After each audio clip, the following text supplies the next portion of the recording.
होता है? देखिए, व्यक्तित्व को इंग्लिश में बोलते हैं पर्सनालिटी, ठीक है। और एक वर्ड है परसोना, परसोना से बना हुआ, जिसका अर्थ मुखौटा भी होता है। तो देखिए, व्यक्तित्व दो प्रकार के होता है। एक आपका होता है क्या चीज, एक्सटर्नल पर्सनालिटी, और दूसरा होता है इंटरनल पर्सनालिटी। एक्सटर्नल मतलब देखने में जो है वो कैसा लगता है, लंबा चौड़ा नाटा, ठीक है, गोरा चिट्टा, ठीक है, ब्यूटीफुल हैंडसम, ठीक है। तो ये सब जो होता है वो क्या होता है, ये सब होता है क्या चीज, एक्सटर्नल पर्सनालिटी, ठीक है। और इंटरनल पर्सनालिटी होता है जिससे उसके गुण के बारे में पता चलता है, बिहेवियर के बारे में पता चलता है, क्रिएटिविटी के बारे में पता। वैसे क्या बैठते हो, सीधा बैठो ना, अभी से स्पाइनल कोड आपका डाउन हो गया है,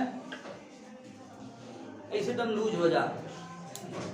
बताओ, सुबह बिना खाए पिए जो है कि यहाँ पर है, और यही सब बस 2-4 रोटी तूप ताप करके आए सही हो।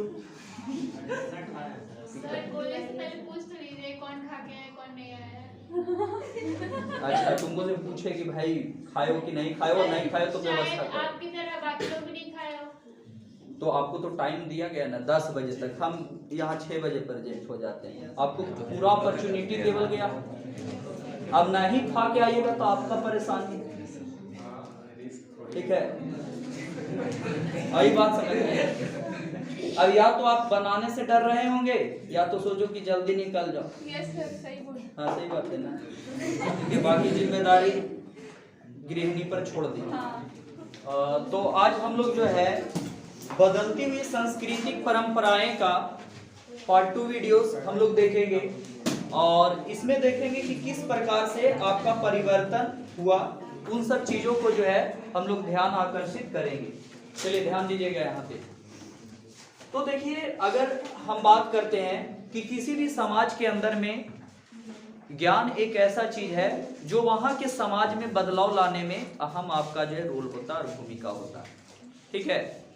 और हम लोग देखेंगे कि कहीं ना कहीं यूरोप के अंदर में जो मुद्रण प्रणाली आया, मुद्रण प्रणाली ने वहां के समाज में किस प्रकार से परिवर्तन लाने का कोशिश जो है वो किया। अब इटली एक ऐसा केंद्र था जहां पे भव्य इमारतें बन रही थी, शिक्षा का केंद्र के रूप में विकसित हो रहा था, कला और साहित्य के रूप में विकसित हो रहा था, आर्किटेक्चर वहां पे बड़ा जबरदस्त थे। तो जब इस प्रकार के कलाओं का विकास होगा तो जाहिर सी बात है कि दूसरे प्रदेश से लोग हैं आकर्षित होंगे। कहां पर आकर्षित होंगे, इटली में आने के लिए। और जब इटली में लोग आएंगे तो आगमन से ये होगा कि उस शहर का विकास होगा। अगर कोई प्रदेश से यात्री कहीं पर आता है टूरिज्म के व्यू से, ठीक है, तो उसमें इनकम उस प्रदेश का होता है। अब मान लो कि बोध गया, और बोध गया में बाहरी क्षेत्र से आपका पर्यटक लोग आते हैं, तो क्या ये इन क्षेत्रों का जो इनकम होता, वो इनकम में वृद्धि होता या नहीं होता है? जाहिर सी बात है कि होता है, ठीक है। मुद्रण प्रौद्योगिकी जो था, मतलब अब जो है किताब जो है वो प्रिंटिंग प्रेस के जरिए छपने लगा था। और आपको पता है कि कागज के बारे में जो जानकारी था वो चीन के लोगों का था। चीन के लोगों को जबरदस्ती आपका जो है कि पकड़ा गया था, ठीक है। आपका किस समय में, जब इस्लाम का प्रसार हो रहा था, युद्ध के समय पकड़ा गया। तो ये इस्लाम जगत में जो थे अरब वालों, तो अरब वालों के पास वो टेक्नोलॉजी गया। मंगोल संपर्क में था, ठीक है, तो मंगोल के पास गया, और यही विचारधारा फिर इटली में गया, यूरोप के अंदर गया। तो वहां पे पेपर कैसे बनता है और प्रिंटिंग कैसे होता है, यह नॉलेज आपका चला गया। कहां पर, ठीक है, यूरोप में, इटली में। और जब ये बात गया तो पहले क्या था कि कोई भी दस्तावेज को अगर हम क्या कर रहे हैं, लिख रहे हैं, तो उसमें हाथ के जरिए लिखा जाता था, तो बहुत समय ज्यादा लगेगा, ठीक है।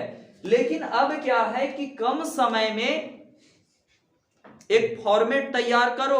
और पहले क्या होता था ना कि ये जो कोई चीज, आज ना फोटोकॉपी का मशीन हो गया, पहले क्या होता था कि एक टाइपराइटिंग तैयार किया गया, और नीचे एक क्या किया जाता था कि नीचे एक आपका जो है पेपर रख दिया गया और ऊपर से उसमें क्या है कि वो सेट किया गया है, ठीक है, उसमें राइटिंग लिखा गया हार्ड वर्ड में और ऊपर से इस पर क्या करता था, प्रेशर देता था। जैसे ऊपर से एक मशीन है जो फिट है इस तरीका से, इसमें राइटिंग आपका लिखा हुआ और ये जब इस पर प्रेशर आपका देगा तो ये क्या होगा, इंक लगा हुआ छप जाएगा। तो अब लिखने की जो है वो क्या था, खत्म हो गया। अरे अभी जैसे मुहर का हम लोग प्रयोग करते हैं ना, उसमें ऑलरेडी राइटिंग रहता है, बस उसके बाद उसको ठप्पा लगा देना होता है। तो ये जो काम है अब बार बार अगर जो होगा तो ये क्या होगा, बहुत तेजी के साथ क्या होगा, लिखा जाएगा। तो कम समय में अब क्या है, लिखने का जो है वो प्रोसेस बहुत तेज से हुआ, ठीक है। जैसे आज के समय में हम लोग मुहर ये करते हैं तो मुहर हाथ से उसको तैयार करना बहुत डिफिकल्ट हो सकता है, लेकिन बस इंक लिए और उसके बाद ठप्पा लगाते गए। तो ये प्रणाली जब आपका विकसित हुआ तो ये विकसित हुआ था आपका 1455 में, कहां, जर्मन आपका जो है जर्मन के गुटेनबर्ग, और गुटेनबर्ग ने वहां पे जब छापाखाना का विकास किया तो इस छापेखाने के विकास से अब बहुत कम समय में जो है वो क्या किया जा सकता है, बहुत सारे प्रतियां को छापा जा सकता है, क्योंकि एक बार आपने फॉर्मेट तैयार कर लिया, ठीक है, तो फिर आप उसको क्या करते रहो, छापते रहो।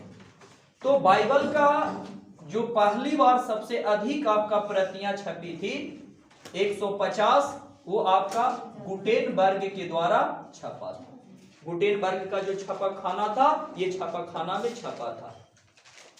अब अगर इटली के अंदर में, यूरोप के अंदर में कोई प्रोफेसर है या कोई आपका जो है लेक्चरर है या जो शिक्षक है, जो भी कहिए, जो विचारों को प्रसार कर रहा, और कोई स्टूडेंट है, तो अब क्या है कि अब आसानी तरीके से जो मुद्रण किया हुआ आपका जो कॉपियां रहेगा तो अब तो आसानी से मिल जाएगा ना। अब जैसे आप लोग को हम पढ़ा रहे हैं, अब आपका जो है कि पेपर का जरूरत नहीं है, आज आपका जो है मोबाइल सेल फोन आ गया, अब पीडीएफ में आपका भेज दिए, तो अब क्या, पेपर का जो बर्बादी था वो पेपर का बर्बादी क्या हो गया, खत्म हो गया। लेकिन उस समय क्या था कि बहुत सारे ऐसे विचार और मत थे जो टीचर को क्या करना पड़ता था, लिखवाना पड़ता था, ठीक है, किसको, स्टूडेंट से, ठीक है, क्योंकि उतना प्रतियां देना बड़ा ही क्या था, डिफिकल्ट था। लेकिन जब छापेखाना का विकास जब हो गया तो अब जो है वो टीचर अपने स्टूडेंट को क्या कर सकता है, विचार को दे सकता है। अच्छा, ये आपका जो है टीचर का जो विचार है हो सकता है आम जनता के प्रति आ सकता है, जो नॉलेज हो, भौतिक नॉलेज हो, धर्म के क्षेत्र का आपका नॉलेज हो, या नए नए खोज पर आधारित नॉलेज हो, आम जनता के पास जो है वो क्या होना शुरू हो गया, जाना शुरू हो गया। तो यहां से मनुष्य के अंदर में नई संकल्पना का विकास होता है। इंग्लिश में बोलते हैं हाइपोथेसिस। हाइपोथेसिस का मतलब होता है मत। क्या होता है, लोगों का सोचने और समझने का, ठीक है, और व्यक्त करने का जो एक विचारधारा होता है उसी को कहा जाता है संकल्पना। जैसे एक व्यक्ति कहा कि पृथ्वी गोल है, तो एक कहा कि नहीं चपटी है, तो एक कहा कि पृथ्वी गोल काहे है, तो उसका कुछ कारण बता दिया। एक कहा चपटी है तो कुछ कारण बता दिया। तो ये कुछ ना कुछ अपना पॉइंट ऑफ व्यूज दे रहा है, तो यही पॉइंट ऑफ व्यूज जो दे रहा है तो इसी को कहा जाता है मत, संकल्पना। क्या कहा जाता है, ठीक है। अब जिसका थोड़ा सा मत सटीक रहेगा तो भाई उसको ज्यादा प्रेफर दिया जाएगा, और जिसका थोड़ा सा मत आपका जो है कि कम आपका वैल्यूएबल रहेगा तो उसकी संकल्पना थोड़ी कमजोर पड़ेगी। और ज्योग्राफी के अंदर में हम लोग देखें ना, बहुत सारी संकल्पना था भौतिक भूगोल के अंदर में, तो जिसका सबसे स्पष्टीकरण ब्रह्मांड के निर्माण में पढ़ रहे थे ना, तो उसमें सबसे जिसका सटीक आपका लगा तो उसका मत ज्यादा आपका जो है सेंसिटिव रहा, और जिसका आपका जो है कि मत उतना सटीक नहीं रहा तो वो एक्चुअली क्या रहा, वीक रहा। अरे तुम लोग वैसे क्या बैठते हो, सीधा बैठो ना, अभी से स्पाइनल कोड आपका डाउन हो गया है, ऐसे दम लूज हो जा। बताओ, सुबह बिना खाए पिए जो है कि यहाँ पर है, और यही सब बस 2-4 रोटी टूट ताप करके आए तैयो। सर बोले से पहले पूछ तो लीजिए कौन खा के आया कौन नहीं आया। अच्छा, तुमको से पूछे कि भाई खाए हो कि नहीं खाए हो, नहीं खाए तो व्यवस्था करो। आपकी तरह बाकी लोग भी नहीं खाए हो, तो आपको तो टाइम दिया गया ना 10 बजे तक, हम यहाँ 6 बजे प्रेजेंट हो जाते हैं, आपको पूरा अपॉर्चुनिटी देवल गया। अब नहीं खा के आइएगा तो आपका परेशानी। ठीक है, वही बात समझ में। अब या तो आप बनाने से डर रहे होंगे या तो सोचो कि जल्दी निकल जाओ। यस सर, सही बोल। हाँ सही बात है ना, क्योंकि बाकी जिम्मेदारी गृहिणी पर छोड़ दी। हाँ। चलिए आइए, अब यहाँ पर अगर देखें आपका जो है, अब हो सकता है कि भाई महिलाओं लोग का अपनी अपनी पर्सनल प्रॉब्लम भी होता है। मंगलवार होता है अपना फास्टिंग करता है, बुधवार होता है अपना। पेट दुख रहा है इसलिए हम बैठे थे। अच्छा ठीक है, चलिए तो ठीक है, परेशानी आपकी है, प्रॉब्लम आपका है। अब देखिए मनुष्य की नई संकल्पना आपका क्या होता है, ठीक है, ज्यादा जोर से बोलवा रिकॉर्ड हो जाए तो। मनुष्य की आपका जो नई संकल्पना आपका क्या आया, तो अब क्या है कि अब यूरोप के अंदर में एक नई विचारधारा उत्पन्न होने लगी, और नई विचारधारा के अंदर में अगर देखें तो लोग थोड़ा सा धार्मिक क्षेत्रों में रुझान कम लिए। धार्मिक क्षेत्र में रुझान है इसलिए ना कि धार्मिक जो क्षेत्र था ना, वो धार्मिक क्षेत्र पर आपका प्रभाव ज्यादा था, और प्रभाव ज्यादा होने का मतलब है कि उसमें पोप का नियंत्रण ज्यादा था, और पोप का नियंत्रण ज्यादा था तो अपने फायदे के लिए, चाहे वो गलत हो या सही हो, किसी प्रकार का ज्ञान हो, वो आम लोगों पर क्या कर रहा था, थोप रहा था। ठीक है, यानी कुरीतियां था, आडंबर था धर्म के अंदर में। तो इन सब चीजों को दूर करने के लिए भौतिक नॉलेज जरूरी था। ठीक है, भौतिक ज्ञान का जरूरी था। तो इसी वजह से आपका जो है कि भौतिक अगर जो नॉलेज आपको आता है, भौतिक ज्ञान आता है, जैसे आज फिजिक्स, केमिस्ट्री, ठीक है, और लोग आपका इकोनॉमिक्स का अध्ययन कर रहे हैं, तो उसके बाद आपका जो है कि लोग उद्योग, व्यापार, वाणिज्य के क्षेत्र में क्या है, बहुत ज्यादा इंटरेस्ट आपका ले रहे हैं। तो यहां से क्या हुआ कि भौतिक संपत्ति के क्षेत्र में बढ़ावा मिला, और भी जो पहले की तरह जो शक्ति था और भी बेहतर हुआ, और लोगों का मान सम्मान जो गौरव है इसमें भी चेंजिंग देखने को मिला। अब उसके बाद नए नए पुस्तिका आपका जो वो छपने लगा, ठीक है, और नए नए पुस्तिका आपका जो छपने लगा तो इसमें कारोबार के बारे में बताया जाने लगा। ठीक है, अब देखिए आपका जो है कि क्या होता था कि पहले धर्म का नियंत्रण ज्यादा होता था संपत्ति अधिग्रहण के क्षेत्र में। ठीक है, पोप और पादरी के पास क्या होता था आपका जो है ज्यादा, और उसके बाद जो हम लोग देखे थे द्वितीय वर्ग होता था, अभिजात वर्ग होता था, उसमें भी क्या किया जाता था कि किसानों का दोहन आपका किया जाता था। लेकिन जब भौतिक नॉलेज को जब बढ़ावा दिया गया तो भौतिक नॉलेज को बढ़ावा देने के कारण अब लोगों में एक नई संकल्पना का विकास हुआ कि भाई हमें शोषित नहीं होना है। ठीक है, हमें शोषित आपका नहीं होना। तुमको भी पेट दर्द कर रहा है रे लड़का है? सब प्रॉब्लम तोरे पीछे रे लड़की? नहीं नहीं, ठीक है। तो अगर हम लोग बात करते हैं, ठीक है, जाओ नहीं तो नीचे जाके सो जाओ, ठीक है, तोरा चलते का बगल वाला के नींद आ जाएगा, सब नींदियावन हो जाएगा। तो अगर हम लोग देखें तो फ्रेंचेस को आपका जो है बर्बारो जो था वो कहा कि भाई उन ज्ञान को ज्यादा प्रेफर दिया जाए जिससे लोगों का विकास हो, लोगों का नॉलेज आपका क्रिएट हो, लोग आपका ज्ञान और विज्ञान के क्षेत्र में क्या है आगे आए।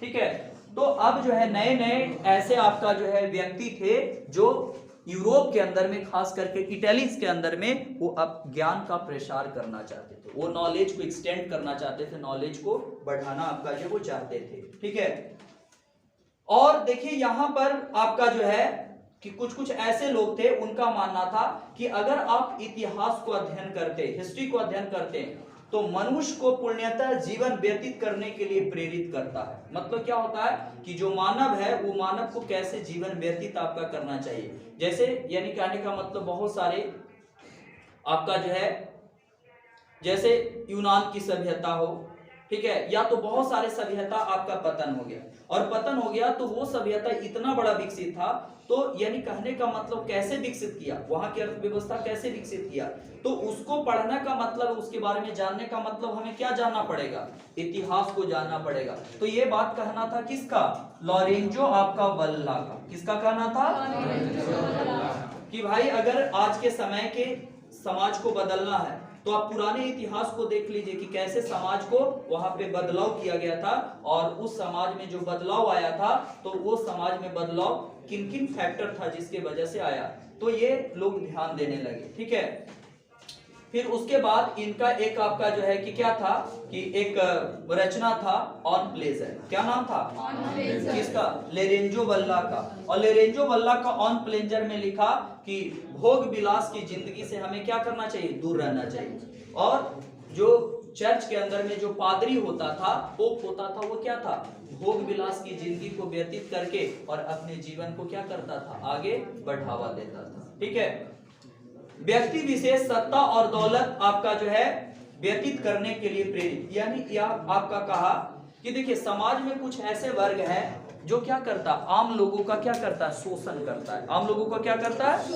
शोषण आपका जो है वो करता है, और आम लोगों का शोषण करके वो ज्यादा से ज्यादा दौलत को कमाता है और अपना जो है व्यक्ति को मतलब कि अपना जीवन को बेहतर तरीका से करता है। और इसमें बेहतर तरीका के करने की वजह से जो शोषण की क्रिया ये आम लोगों के ऊपर आता।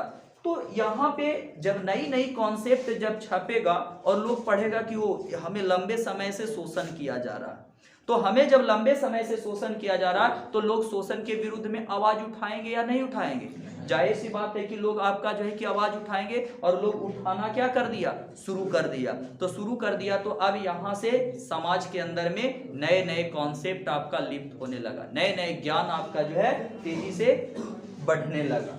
ठीक है, अब आते हैं महिलाओं की आकांक्षाएं। ठीक है, हम लोग भी आपका जो है कि जब पढ़ेंगे सेकेंड ईयर में हिस्ट्री पढ़ेंगे तो देखेंगे कि हमारे देश में भी महिलाओं की स्थिति आपका उतना बेहतर नहीं रहा, क्योंकि पुरुषों की प्रधानता रहा, यानी डोमिनेंट रहा वो पुरुष का।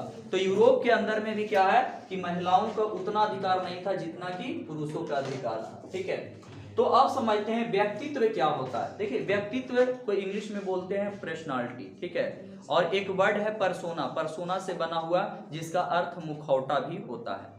तो देखिए व्यक्तित्व दो प्रकार के होता है, एक आपका होता है क्या चीज? एक्सटर्नल पर्सनालिटी, और दूसरा होता है इंटरनल पर्सनालिटी। एक्सटर्नल मतलब देखने में जो है वो कैसा लगता है? लंबा चौड़ा नाटा, ठीक है, गोरा चिट्टा, ठीक है, ब्यूटीफुल हैंडसम। ठीक है, तो ये सब जो होता है वो क्या होता है? ये सब होता है क्या चीज? External personality. ठीक है, और इंटरनल पर्सनालिटी होता है जिससे उसके गुण के बारे में पता चलता है, बिहेवियर के बारे में पता चलता है, क्रिएटिविटी के बारे में पता चलता है। ठीक है, हो सकता है अच्छा भाषण देने वाला हो, ईमानदार हो, ठीक है, नॉलेजेबल पर्सन हो। ठीक है, तो एक होता है एक्सटर्नल पर्सनालिटी और दूसरा क्या होता है? इंटरनल। चलिए तो ब्याह करना तो दोनों पर्सनालिटी देखिए, एक्सटर्नल भी और क्या चीज? ठीक है, नहीं तो एक्सटर्नल का सॉफ्टवेयर ठीक रहेगा और इंटरनल का सॉफ्टवेयर ठीक नहीं रहेगा तो दिक्कत हो जाएगी। समझा? तो व्यक्तित्व का मतलब होता है व्यक्ति के बनावट और गुण से होता है। अब इसको भी टाइप में हम लोग दो भाग में बांट देते हैं।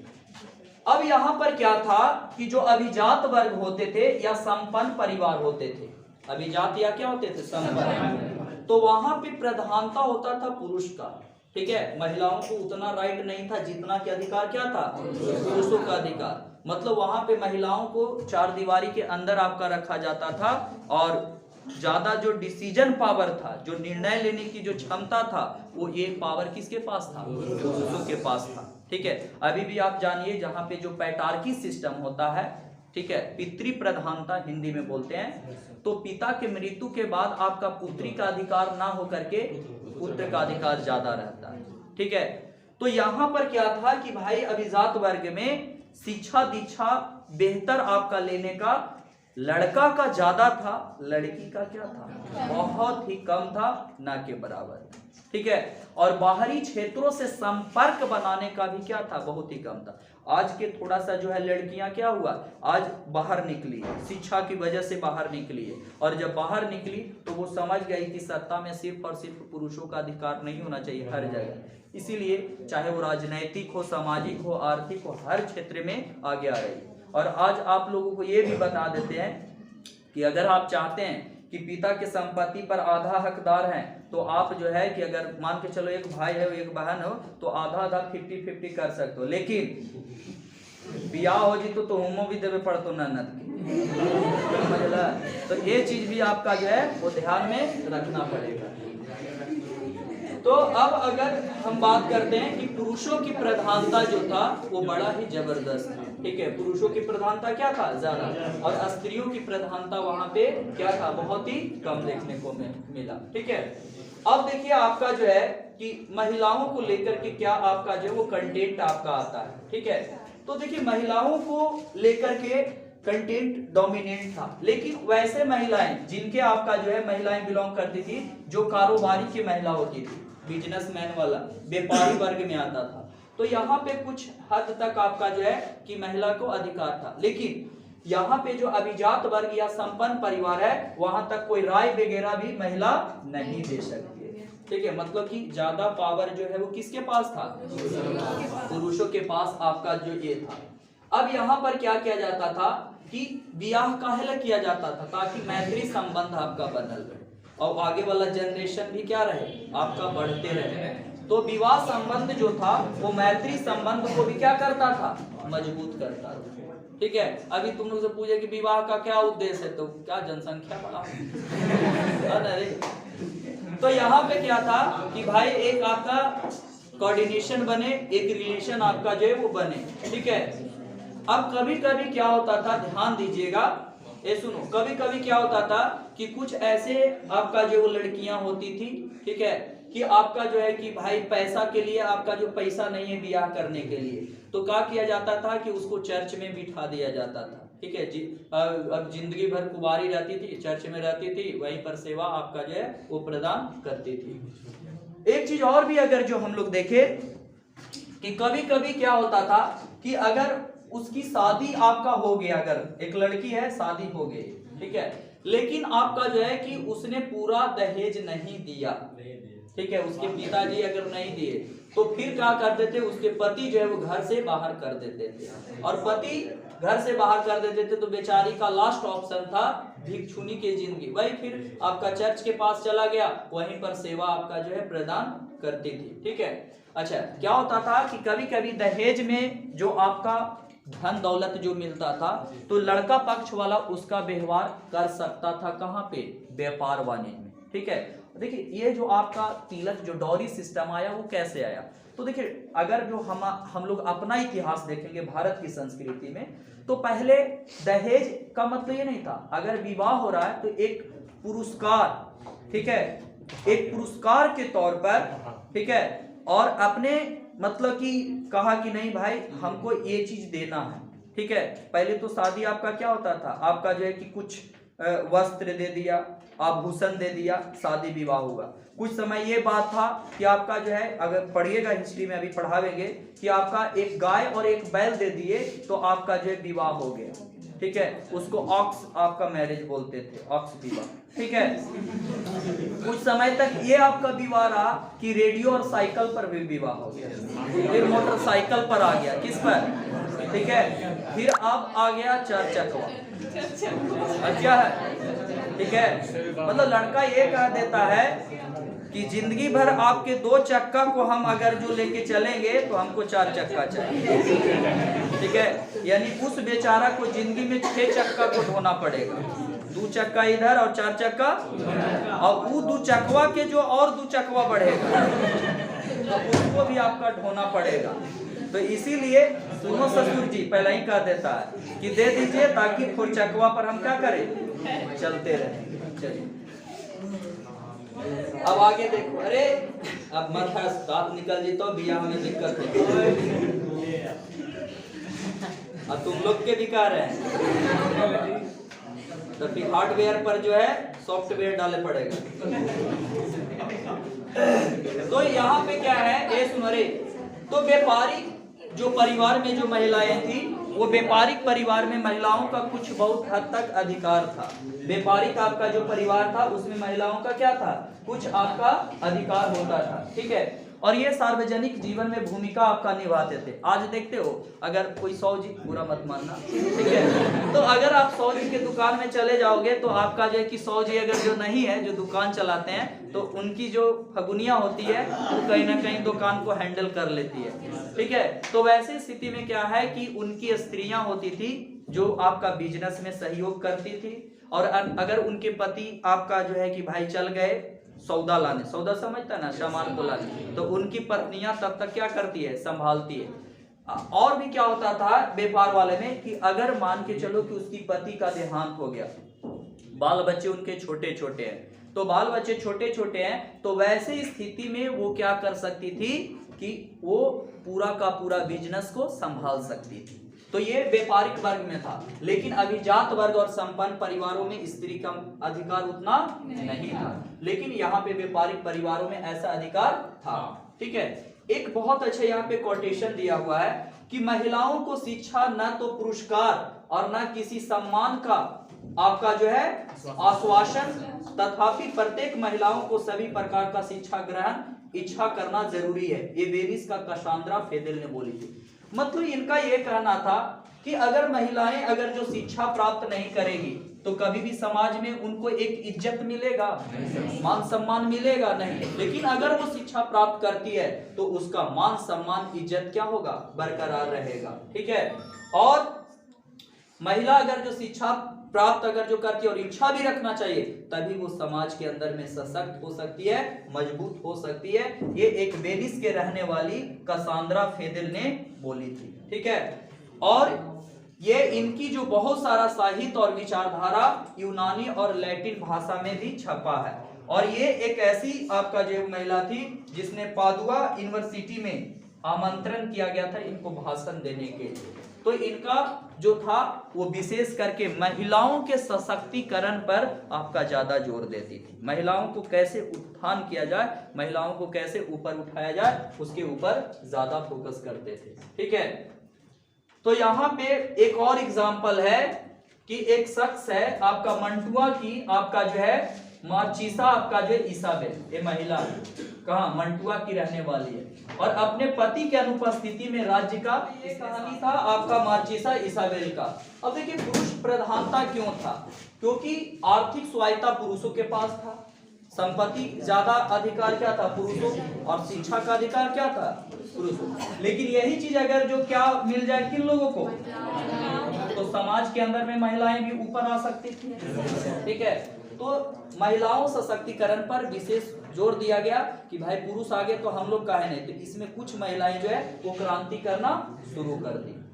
अब एक नया टॉपिक स्टार्ट होता है ईसाई धर्म के अंतर्गत वाद विवाद। ठीक है, अब क्या आएगा, तो देखिए इटली के जो विचारधारा है वो अब चेंज होने लगा। ठीक है, और इटली के विचारधारा किन किन वर्गों के बीच में चेंज हो रहा था, चाहे वो व्यापारी हो। ठीक है, अच्छा वहां की सरकार का मतलब होता है राजा या रानी, और सैनिक विजय, किसी क्षेत्र को अगर जो जीत रहा और कूटनीतिक के जरिए नया नया चीज आ रहा, यानी धार्मिक बात थोड़ा कम हो रहा है और जो प्रैक्टिकल मैटर है वो ज्यादा आएगा।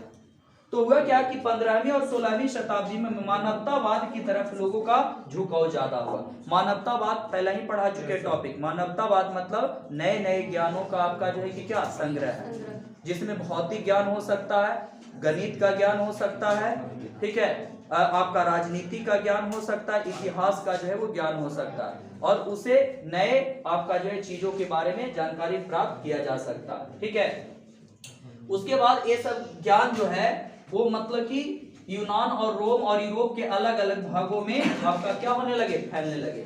तो आपका जो है इटली के अंदर में अगर जो ये ज्ञान फैल रहा, तो इटली के अंदर में जो सहकर्मी है उस एक्सटेंट नॉलेज को क्या करेगा, बाहरी दुनिया में क्या करेगा, प्रसार करेगा ना। अब अगर जो नॉलेज लगा कि नहीं ये चीज हमारे लिए बहुत आवश्यक है, ठीक है, तो लोग उसको क्या करेगा, एक्सेप्ट करेगा, उसको जो है वो स्वीकृत करेगा।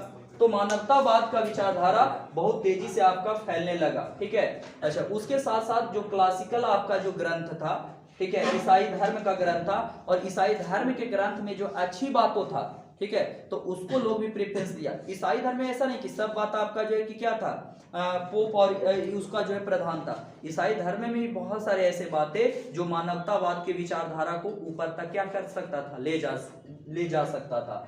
तो मानवतावाद की विचारधारा को भी क्या है, बढ़ाने में ईसाई ग्रंथ का महत्वपूर्ण योगदान रहा। मानवतावाद विचारधारा मनुष्य के ज्ञान को और भी क्या किया, ऊपर तक लेके जाने का कोशिश किया। ठीक है, देखिए कुछ ऐसे आपका जो है वो खास करके क्षेत्र की बात करें बाद में क्या कहा गया कि जो ये चर्च होता है वो लालची और आपका साधारण लोगों को क्या है, आपका लूट खसोट आपका बनाता है। ठीक है, ये संस्था ये इंग्लैंड के बोला था टॉमस ने, क्या बोला था, ठीक है। इसलिए हमें क्या है कि भाई जो ये चर्च है वो चर्च के प्रभाव को कम करना होगा। अगर चर्च के प्रभाव को आप कम करते हैं तो समाज के अंदर में क्या है, समानता आएगा, न्याय आएगा और लोगों का जो है वो आर्थिक कल्याण ज्यादा मिल पाएगा। ठीक है, उसके बाद आपका जो है मोर एंड आपका जो है, ठीक है, मोर एंड हॉलैंड, ठीक है, यहाँ पे सॉरी आपका इंग्लैंड का क्या था, टॉमस आपका मोर, ये पूरा व्यक्ति का नाम है, और हॉलैंड के था कौन, आपका जो है इरेस्मस, क्या नाम था। तो ये लोग कहा कि संस्था को प्रभाव को कम करो, नहीं तो ये सब लूट खसोट इतना करेगा और जिसी के वजह से आम लोग इससे जो है वो ग्रसित हैं। ठीक है, अब आइए देखिए आपका जो है चर्च के द्वारा क्यों लूट खसोट किया जाता था। तो चर्च क्या करता था, एक आपका जो है पत्र आपका जो देता था जिसको कहा जाता था पाप आपका जो है स्वीकारो। ठीक है, मतलब कि ये भोज पत्र को लो और कितना भी पाप किया भाई इस भोज पत्र को ले लोगे तो अब तुमको नरक नहीं मिलेगा, सीधा आपका क्या मिलेगा, स्वर्ग मिलेगा। तो ये सब क्या था, ये सब लोगों को ठगने की बात था, लोगों को बहलाने और फुसलाने की बात था और मेंटेलिटी। तो यही चीज तो क्या था, कर्म कांड था। और इसी चीज को जो है मानवतावाद की विचारधारा उसको खंडित कर रहा था, उसे तोड़ने का काम कर रहा था। तो मानवतावादी का जो अब प्रभाव है वो मानवतावादी का प्रभाव अब राजाओं के ऊपर भी पड़ने लगा। अब राजा भी समझने लगा यूरोप के अंदर में कि यानी कि पोप और पादरियों के प्रभाव को कम करना होगा और उसके प्रभाव को अपने हाथों में लेना होगा, तभी राज्य सत्ता में जनता क्या रहेगा, खुशहाल रहेगा। और किसान भी समझ चुके थे कि ये पोप और पादरी की वजह से हमारे ऊपर ज्यादा प्रभाव पड़ता है, हमें टैक्स वगैरह ज्यादा देना पड़ता, तो इसीलिए अब उनके बातों में हमें भी नहीं आना। ठीक है, और देखिए एक क्या होता था, क्या था कि पोप लोग जो है एक जाली दस्तावेज तैयार किया था और ये जाली दस्तावेज था कॉन्स्टेंटाइन, हम लोग पढ़े थे ना पिछले चैप्टर कॉन्स्टेंटाइन के बारे में। तो ये जाली दस्तावेज था और उसमें पोप कहा था कि देखो कॉन्स्टेंटाइन के समय में, ठीक है, चर्च में लोग आपका दान दे रहा है, ठीक है, आपका पाप स्वीकारोक्ति आपका जो है वो ले रहा है, इसीलिए आपको ये सब चीज लेना चाहिए, इससे पाप मुक्त हो जाओ। जैसे आज आप देखते हो ना बहुत सारे ऐसे धर्म के अंदर में जो लोग हैं कि ये चीज ले लो, ठीक है, आपका जो है कि भाई ये रक्षा सूत्र है इसको बांध लो, जंतर मंतर ये सब। तो जब उसके बातों में हमारा जो मन है जब लिप्त होने लगता तो हमको भी लगता है कि हाँ इससे अच्छा हम कमाने लगेंगे, इससे हमको नौकरी मिल जाएगा, इससे अच्छा हमको जो है कि भाई शादी विवाह हो जाएगी अच्छी वाली से। तो ये सब क्या, ये सब आपका ये सब क्या है, मोह माया है। तो ये सब मोह माया को दूर करने में अब मानवतावादी विचारधारा बहुत सक्रिय था और इन पोप और पादरियों का जो पर्दाफाश जो है वो धीरे धीरे हो रहा था। अब इसमें पर्दाफाश करने में एक व्यक्ति आपका आएगा, ठीक है। तो ये सब क्या था, जाली आपका जो है जाली था, जाली मतलब डुप्लीकेट ऐसा ही बना करके, और ये सब कह दिया गया कि भाई ये सब लिखा हुआ और ये सब करोगे तो पाप और पुण्य ज्यादा मिलेगा। 1517 में एक जर्मन युवा था और इस जर्मन युवा का नाम था क्या, मार्टिन लूथर किंग का नाम आप लोग सुने होंगे, ठीक है। तो इन्होंने जो है कैथोलिक के विचारधारा को पूरी तरीका से खंडन किया और खंडन किया कि सब पोप और पादरी जो है ये सब चोर चुहाड़, मान लो ये सब ठगने वाला आपका व्यक्ति है, इसलिए इनके बातों में नहीं आना चाहिए, हमें विश्वास करना चाहिए अच्छे नॉलेज पर। ये सब अंधकार में डालने वाला है, अंधविश्वास में डालने वाला है, ये लोग आपका जो है धर्म के ऊपर वर्चस्व बना करके रखा है, ठीक है। और जब उसका क्रिटिसाइज करने लगा, विरोध करने लगा, तो वहां से आपका ईसाई धर्म दो भागों में बंट गया था, एक कैथोलिक और दूसरा क्या। तो जो नए विचारधारा पर जो चलता था, जो सही है, जो समाज के कल्याण में भागीदारी ले सकता है, तो इस विचारधारा को मानने वाला कहलाया प्रोटेस्टेंट, और जो पुरानी विचारधारा को लेकर चल रहा था उसको कहा गया कैथोलिक। क्या कहा गया, ठीक है। अब बाद में क्या है कि जो आपका जर्मनी और आपका जो है स्विट्जरलैंड, ठीक है, ये सब देश में क्या किया गया कि कैथोलिक के प्रभाव को कम कर दिया गया और वहां पे क्या प्रोटेस्टेंट। तो अब यूरोप के अंदर में क्या कैथोलिक का प्रभाव धीरे धीरे कमते जा रहा था और प्रोटेस्टेंट का प्रभाव क्या हो रहा था, बढ़ते जा रहा था। ठीक है, तो ऐसे स्थिति में कैथोलिक जो ये लोग के जो मानने वाले हैं, तो ये लोग क्या करेगा, ये सुधार करेगा कि नहीं। ठीक है, तो ये आपका जो है सुधार करने का जो है वो काम करेगा। ठीक है, तो इसके पहले आप देखिए कि जर्मनी में एक उग्र नेता पैदा लिया, ठीक है, जिसका नाम था एना आपका जो है बेसिस, क्या नाम था उसका, ठीक है। तो इसने कहा कि देखो जो चर्च के अंदर में जो पोप और पादरी है उसको टैक्स देना नहीं है, ये सब बहुत ज्यादा शोषण किया है समाज के अंदर में और उसको बहिष्कार करना चाहिए, यानी हमें बढ़ना चाहिए किधर, हमें बढ़ना चाहिए प्रोटेस्टेंट की तरह। ठीक है, और इंग्लैंड में क्या है कि धीरे धीरे पोप का प्रभाव क्या होने लगा, कमने लगा। इसका कारण था प्रोटेस्टेंट का आपका जो है उत्पत्ति। तो ऐसे स्थिति में क्या है कि कहीं ना कहीं जो कैथोलिक जो लोग थे वो कहा कि जहां पे अंधविश्वास है उसको हटाओ, जहां पे बुराई हटाओ, जहां पे समाज लोग जिस विचारधारा को लेकर के एकदम हमारे बीच में विचारधारा को खड़ा किया हुआ है उस विचारधारा को हटाओ। तो 1540 में सोसाइटी ऑफ जीसस, ठीक है, इग्नियस आपका जो लोयस था एक सोसाइटी बनाया, इसका नाम था क्या, इग्नियस लोयस। और इग्नियस लोयस ने आपका जो है एक जेसुइट नामक संस्था का गठन किया। क्या संस्था का गठन किया, जेसुइट नामक आपका संस्था का। और इसका मतलब ये था कि जो हमारे यहाँ का त्रुटियां वो त्रुटियां को हटाएं, जो समाज के अंदर में अंधविश्वास है इसको कम करें, क्योंकि अगर कम करेंगे तभी आपका जो है कि बहुत सारा लोग आपका जुड़ा रहेगा किससे, कैथोलिक से। और अगर ये विचारधारा को नहीं हटाएं तो कैथोलिक विचारधारा से लोग जुड़े नहीं रहेंगे और फिर आपका जो है कि धर्म के ऊपर संकट आ जाएगा। तो ऐसी स्थिति में क्या है कि इसको मजबूत करने पर ज्यादा से ज्यादा ध्यान जो है वो दिया गया। और इसका जेसुइट का मेन मकसद था धर्म को, अपने धर्म के प्रभाव को ज्यादा बताना, लोगों के बीच में विश्वास को बढ़ाना, ताकि कैथोलिक का प्रभाव कम नहीं रहे। लेकिन बहुत सारे क्षेत्रों में प्रोटेस्टेंट का प्रभाव क्या हो रहा था, बढ़ रहा था। अब यहाँ से हम लोग आगे आपका जो है वो देखेंगे कि आगे जब ज्ञान विज्ञान का प्रभाव बढ़ेगा, ठीक है, नए नए टेक्नोलॉजी और प्रौद्योगिकी आएगा तो ज्यादा लोगों का अट्रैक्टिव करेगा कहाँ, भौतिक ज्ञान की तरफ। तो ये इसको हम लोग अगले वीडियो नेक्स्ट वीडियो में देखेंगे।